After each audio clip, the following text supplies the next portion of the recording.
Hi ಎಲ್ರಿಗೂ ನಮಸ್ಕಾರ. ಇವತ್ತಿನ ಬಿಗ್ ಬಾಸ್ ಪ್ರೋಮೋದಲ್ಲಿ ಏನಿದೆ ಅಂತ ನೋಡೋಣ. ಮೊದಲನೇದಾಗಿ ನಾವು ಎರಡನೇ ಪ್ರೋಮೋದಲ್ಲಿ ಏನಿದೆ ಅಂತ ನೋಡೋಣ. ಯಾಕೆ ಅಂತ ಅಂದ್ರೆ ಇಡೀ ಬಿಗ್ ಬಾಸ್ ಹಿಸ್ಟ್ರಿನಲ್ಲೇ ಈ ತರ ಗೇಮ್ ನ ಯಾವತ್ತೂ ಕೊಟ್ಟೇ ಇಲ್ಲ. ಯಾವ ತರ ಇದೆ ಅಂತ ಅಂದ್ರೆ ಗೇಮು ನಮ್ಗೆ ಬ್ರೆತ್ ಟೇಕಿಂಗ್ ಮೂಮೆಂಟ್ ಅಂತ ಹೇಳ್ತಾರಲ್ಲ, ಆ ತರ ನಮ್ಗೆ ಈ ಒಂದು ಪ್ರೋಮೋನ ನೋಡ್ತಿದ್ರೆ ನಮ್ಗೆ ಉಸಿರು ನಿಂತಂಗ್ ಅನ್ಸುತ್ತೆ ಅಲ್ಲೇ ಅಂತಾನೆ ಹೇಳ್ಬೋದು. ಏನಾಗೋದು ಅಲ್ಲಿ ನೀರ್ ತುಂಬ್ತಾ ಇದ್ರೆ ನಮ್ಗೆ ನೀರ್ ಬರ್ತಿದ್ಯೇನೋ ಅಂತ ಅನ್ಸೋ ಅಷ್ಟು ಲೆವೆಲ್ಗೆ ಈ ಸರಿ ಈ ಒಂದು ಟಾಸ್ಕ್ ನ ಇಟ್ಟಿದ್ದಾರೆ ಬಿಗ್ ಬಾಸ್ ಅವರು. ಸೊ ಬಿಗ್ ಬಾಸ್ ಗೆಲ್ಲೋದು ಅಷ್ಟೊಂದು ಈಸಿ ಅಲ್ಲ ಅಂತ ತೋರ್ಸಕ್ಕೇನೆ ಈ ತರ ಟಾಸ್ಕ್ ಕೊಟ್ಟಿದ್ದಾರೆ ಅಂತ ಅನ್ಸುತ್ತೆ. ಈ ಟಾಸ್ಕ್ ಏನಪ್ಪಾ ಎಕ್ಸ್ಪ್ಲೇನ್ ಮಾಡ್ತೀನಿ ಕೇಳಿ. ಈ ಒಂದು ಟಾಸ್ಕ್ ಅಲ್ಲಿ ಎರಡೆರಡು ಟೀಮ್ ನ ಮಾಡಿರ್ತಾರೆ. ಒಂದು ಟೀಮ್ ಅಲ್ಲಿ ಮೋಕ್ಷಿತಾ ಮತ್ತೆ ಭವ್ಯ ಇರ್ತಾರೆ, ಇನ್ನೊಂದು ಟೀಮ್ ಅಲ್ಲಿ ಮಂಜನಾ ಮತ್ತೆ ಗೌತಮಿ ಇರ್ತಾರೆ. ಇವರಿಬ್ರಿಗೂ ಒಂದು ಟಾಸ್ಕ್ ನ ಕೊಡ್ತಾರೆ. ಏನಪ್ಪಾ ಅಂತಂದ್ರೆ ಇಬ್ರಿಗೂ ಪ್ರತ್ಯೇಕವಾಗಿ ಒಂದು ತೊಟ್ಟಿ ತರ ಕೊಟ್ಟಿರ್ತಾರೆ. ಆ ತೊಟ್ಟಿ ಒಳಗಡೆ ನೀರ್ ಬೀಳ್ತಾ ಇರುತ್ತೆ. ಯಾರಾದ್ರೂ ಒಬ್ರು ಡಿಸೈಡ್ ಮಾಡಿ ಆ ತೊಟ್ಟಿ ಒಳಗಡೆ ಮಲ್ಕೋಬೇಕು. ಇನ್ನೊಬ್ರು ಆ ನೀರೇನು ಸುರಿತಾ ಇರುತ್ತೆ, ಅದು ತುಂಬ್ತಾ ಇರುತ್ತೆ, ಆ ನೀರನ್ನೆಲ್ಲ ತೆಗ್ದು ಒಂದು ಡ್ರಮ್ ನ ಕೊಟ್ಟಿರ್ತಾರೆ.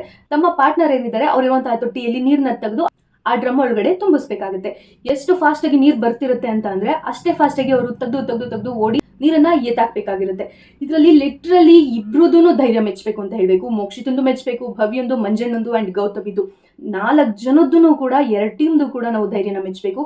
ಆ ನೀರನ್ನ ತುಂಬಿರೋ ನೀರನ್ನ ಎತ್ತಾಕೋದು ಅಷ್ಟೊಂದು ಕಡಿಮೆ ವಿಚಾರ ಅಲ್ಲ. ಹಂಗೆ ಹೋಗ್ಬಿಟ್ಟು ಧೈರ್ಯ ಮಾಡಿ ಆ ತೊಟ್ಟಿ ಒಳಗಡೆ ಮಲಿಕೊಳ್ಳೋದು ಸಣ್ಣ ವಿಚಾರ ಅಲ್ವೇ ಅಲ್ಲ ಅಂತ ಹೇಳ್ತೀನಿ. ಆ ರೇಂಜ್ಗೆ ಯೋಚನೆ ಮಾಡಿ ಟಾಸ್ಕ್ ನ ಕೊಟ್ಟಿದ್ದಾರೆ ಬಿಗ್ ಬಾಸ್ ಅಂತಾನೆ ಹೇಳ್ಬೋದು. ಮಂಜನಾ ಹೇಳ್ತಾನೆ, ನಾನು ಆಡ್ತೀನಿ, ನಾನು ಗೆದ್ದೇ ಗೆಲ್ತೀನಿ, ಗೆಲ್ಬೇಕು ಸಾಯ್ಬೇಕು, ನಾನು ಗೆದ್ದೇ ಗೆಲ್ತೀನಿ ಅಂತ ಹೇಳಿ ಗೌತಮಿಗೆ ಹೇಳ್ತಾನೆ. ಇದೊಂದ್ಸರಿ ನಿನ್ನ ಗೆಳೆಯನನ್ನ ಗೆಲ್ಸು ಅಂತ ಬೇರೆ ಹೇಳ್ತಾನೆ ಮಂಜನಾ. ಸೊ ಇಬ್ರು ತುಂಬಾನೇ ಚೆನ್ನಾಗಿ ಟಾಸ್ಕ್ ನ ಆಡ್ತಾರೆ ಅಂತ ಹೇಳ್ಬೋದು 2 ಟೀಮ್ ಅಲ್ಲಿ. ಬಟ್ ಯಾರು ವಿನ್ ಆಗ್ತಾರೆ ಅಂತ ಹೇಳ್ಬಿಟ್ಟು ನಾವು ಎಪಿಸೋಡ್ ನ ನೋಡಿನೇ ನಾವು ಡಿಸೈಡ್ ಮಾಡಬೇಕಾಗಿದೆ. ಅಂಡ್ ಈ ವಿಡಿಯೋದಲ್ಲಿ ಏನ್ ಅಬ್ಸರ್ವ್ ಮಾಡ್ಬೇಕು ನಾವು ಅಂತ ಅಂದ್ರೆ, ಹನುಮಂತು ಆಟ ಆಡ್ತಿರಲ್ಲ.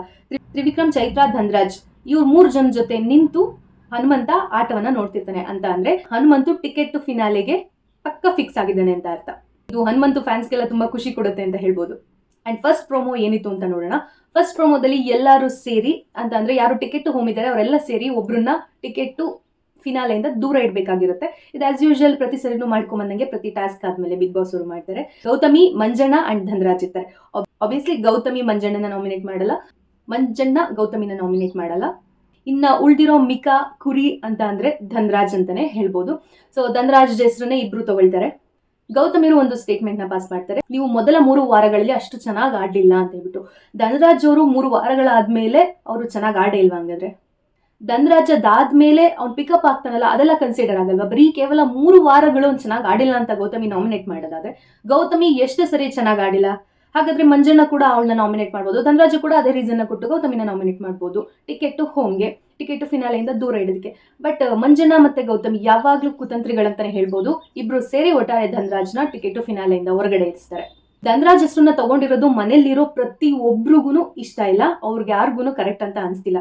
ಅಲ್ಲಿ ರಜತ್ ಕುತ್ಕೊಂಡು ಹೇಳ್ತಿರ್ತಾನೆ ಮೋಕ್ಷಿತನ ಹತ್ರ ಮತ್ತೆ ಮಂಜಣ್ಣನ ಹತ್ರ ಹೇಳ್ತಾನೆ, ಗೌತಮಿಗೆ ಕಂಪೇರ್ ಮಾಡಿದ್ರೆ ಧನ್ರಾಜ್ ಎಷ್ಟೋ ಬೆಸ್ಟ್ ಅಂತ ಹೇಳ್ಬಿಟ್ಟು. ಎಸ್, ನಮ್ಮೆಲ್ರಿಗೂ ಗೊತ್ತಿರಂಗೆ ಗೌತಮಿ ಕಂಪೇರ್ ಮಾಡ್ಕೊಂಡ್ರೆ ಧನ್ರಾಜ್ ಎಂಟರ್ಟೈನ್ಮೆಂಟ್ ಅಲ್ಲಿ ಆಗಿರ್ಬೋದು, ಟಾಸ್ಕ್ ಅಲ್ಲಿ ಆಗಿರ್ಬೋದು, ಅವನು 100% ಕೊಟ್ಟಿದ್ದಾನೆ ಅಂತಾನೆ ಹೇಳ್ಬೋದು. ರಜತ್ ಮಂಜಣ್ಣನ ಹತ್ರ ಕೇಳ್ತಿರ್ತಾನೆ, ನಿಮ್ಗೆ ಸರಿ ಅನ್ಸುತ್ತಾ ಕೊಟ್ಟಿರೋದು ಅಂತ ಹೇಳಿ. ಮಂಜಣ್ಣ, ಹೌದು, ನಾನು ಇಲ್ಲಿ ಸಿಂಗಲ್ ಆಗಿ ಆಡಕ್ ಬಂದಿರೋದು, ಒಬ್ಬರೇ ಟ್ರೋಫಿ ಗೆಲ್ಲೋದು, ಹಾಗಾಗಿ ನಾನು ಒಬ್ಬನೇ ಆಡ್ತೀನಿ, ಹಂಗೆ ಹಿಂಗೆ ಅಂತ ಎಲ್ಲ ಹೇಳ್ತಿರ್ತಾನೆ. ಅವಾಗ ಮೋಕ್ಷಿತ ಪಕ್ಕದಲ್ಲೇ ಕೂರ್ತಿರ್ತಾಳೆ. ಅವಳ ಮುಖದಲ್ಲಿ ಒಂದು ಮಂದಹಾಸ ಇರುತ್ತೆ, ಒಂದು ನಗು ಇರುತ್ತೆ. ಆ ನಗುನಲ್ಲಿ ಎಷ್ಟೆಲ್ಲ ಒಂದು ಅಡಕ ಆಗಿದೆ ಅಂತ ಅಂದ್ರೆ, ಎಸ್, ಇವರಿಬ್ರು ಹಿಂಗ್ ಮಾಡ್ತಾರೆ ಅಂತಾನೆ ನಾನು ಹೊರಗಡೆ ಬಂದೆ. ಸೊ ಅವ್ರ ಟೀಮಲ್ಲಿ ನಾನು ಇಲ್ದೆಲ್ಲ ಇದ್ದಿದ್ದೆ ಒಳ್ಳೇದಾಯ್ತು, ಅವರಿಬ್ಬರಿಂದ ಗೌತಮಿ ಮತ್ತೆ ಮಂಜಣ್ಣನಿಂದ ನಾನು ದೂರ ಆಗಿದ್ದು ಎಷ್ಟು ಒಳ್ಳೇದಾಯ್ತು ಅಂತ ನೆನ್ಸ್ಕೊಂಡು ನಗೋ ಅಷ್ಟು ಮೋಕ್ಷಿತನ ಮುಖದಲ್ಲಿ ಮಂದಹಾಸ ಇರುತ್ತೆ. ಅಂಡ್ ಎಲ್ಲರೂ ಸೇರಿ ದೋಸ್ತ ದೋಸ್ತ ದೋಸ್ತ ಅಂತ ಹೇಳ್ಬಿಟ್ಟು ಚಪ್ಪಾಳೆ ತಟ್ಟಾಕ್ಬಿಡ್ತಾರೆ. ಯಾಕೆ ಅಂತಂದ್ರೆ, ಓಕೆ, ಈ ಒಂದು ಮಾರಿ ಹಬ್ಬ ಅಂತ ಏನ್ ಹೇಳಿದ್ರು ಬಿಗ್ ಬಾಸ್, ನೀನ್ ಮಾರಿ ಹಬ್ಬದಲ್ಲಿ ಕಡಿಯುವಂತಹ ಕುರಿ ಮರಿ ಆಗೋದೆ ಅಂತ ಹೇಳ್ಬಿಟ್ಟು ಎಲ್ಲರ ಒಂದು ಥಾಟ್ ಆಗಿರುತ್ತೆ. ಸೊ ನಮಗೂ ಕೂಡ ಧನ್ರಾಜ್ ಹೆಸರು ತಗೊಂಡಿದ್ ಸರಿ ಅಂತ ಅನ್ಸ್ಲಿಲ್ಲ. ಅಂಡ್ ಹನುಮಂತು ಧನ್ರಾಜು ಕೂತ್ಕೊಂಡು ಮಾತಾಡ್ತಿರ್ಬೇಕಾದ್ರೆ ಹನುಮಂತು ಉತ್ತರ ಕೊಡ್ತಾನೆ ಅವನಿಗೆ ಹಾಡಿನ ಮೂಲಕ. ಮೊದ್ಲಿಂದಾನೇ ಹೇಳ್ದೆ ನಿನ್ಗೆ ಹುಷಾರಾಗಿರು ಅಂತ ಹೇಳ್ಬಿಟ್ಟು, ಹುಷಾರಾಗಿರ್ಲಿಲ್ಲ ಅಂತ ಹೇಳ್ಬಿಟ್ಟು ಹನುಮಂತ ಹೇಳ್ತಾನೆ. ಬಟ್ ತುಂಬಾನೇ ಬೇಜಾರಾಗುತ್ತೆ ಧನ್ರಾಜ್ನ ಅವರು ಹೆಸರು ತಗೊಂಡಿದ್ದು. ಅಂಡ್ ಟಿಕೆಟ್ ಫಿನಾಲೆಗೆ ಈಗ ಆಲ್ರೆಡಿ ರಜತ್, ತ್ರಿವಿಕ್ರಮ್ ಫಿಕ್ಸ್ ಆಗಿದ್ದಾರೆ. ಇದಾದ್ಮೇಲೆ ನಾವು ಆಟದಲ್ಲಿ ನೋಡಿದಂಗೆ ಹನುಮಂತ ಕೂಡ ಟಿಕೆಟ್ ಫಿನಾಲೆಗೆ ಬಂದಿದ್ದಾನೆ. ಇನ್ನ ಇಬ್ರು ಅಂತ ಅಂದ್ರೆ 5 ಜನ ಟಿಕೆಟ್ ಫಿನಾಲೆಗೆ ಬರಬೇಕು. ಅದರಲ್ಲಿ 3 ಜನ ಕನ್ಫರ್ಮ್ ಆಗಿದೆ, ಇನ್ನಿಬ್ರು ಬರಬೇಕು. ಈ ಟಾಸ್ಕ್ ಏನ್ ಕೊಟ್ಟಿದ್ದಾರೆ ವಾಟರ್ ಅಲ್ಲಿ ಇರೋದು, ಆ ಟಾಸ್ಕ್ ಅಲ್ಲಿ ಯಾವ ಟೀಮ್ ವಿನ್ ಆಗುತ್ತೋ ಆ ಟೀಮ್ ಅಲ್ಲಿ ಇಬ್ರು ಟಿಕೆಟ್ ಫಿನಾಲೆಗೆ ಹೋಗ್ತಾರೆ ಅಂತ ಅನ್ಸುತ್ತೆ. ಇದು ಫೈನಲ್ ರೌಂಡ್ ಆಗಿರ್ಬೋದು, ಅಥವಾ ಗೆದ್ದವರಲ್ಲಿ ಯಾರಿರ್ತಾರೆ ಅವರಿಬ್ರಲ್ಲಿ ಒಂದು ಟಾಸ್ಕ್ ನ ಕೊಟ್ಟು ಅವರಿಬ್ರಲ್ಲಿ ಒಬ್ರನ್ನ ಸೆಲೆಕ್ಟ್ ಮಾಡ್ತಾರೆ ಅಂತ ಅನ್ಸುತ್ತೆ. ಪ್ರಾಬಬ್ಲಿ ಇದು ಲಾಸ್ಟ್ ರೌಂಡ್ ಆಗಿರ್ಬೋದು, ಆರ್ ಎಲ್ಸ್ ಇನ್ನೊಂದು ರೌಂಡ್ ಆಡ್ಸೋ ತರ ಇರ್ಬೋದು, ಅದು ಗೊತ್ತಿಲ್ಲ ನಮಗೆ. ಅದನ್ನ ನಾವು ಎಪಿಸೋಡ್ ನ ನೋಡೇ ತಿಳ್ಕೋಬೇಕು. ಸೊ ಇಷ್ಟ ಆಗಿತ್ತು ಇವತ್ತಿನ ಪ್ರೋಮೋ ರಿವ್ಯೂ. ಮತ್ತೆ ಮುಂದಿನ ಎಪಿಸೋಡ್ ರಿವ್ಯೂ ನಲ್ಲಿ ಸಿಗ್ತೀನಿ. ಅಲ್ಲಿವರೆಗೂ ಎಲ್ಲರೂ ಹುಷಾರಾಗಿರಿ. Take care. ನಮಸ್ಕಾರ.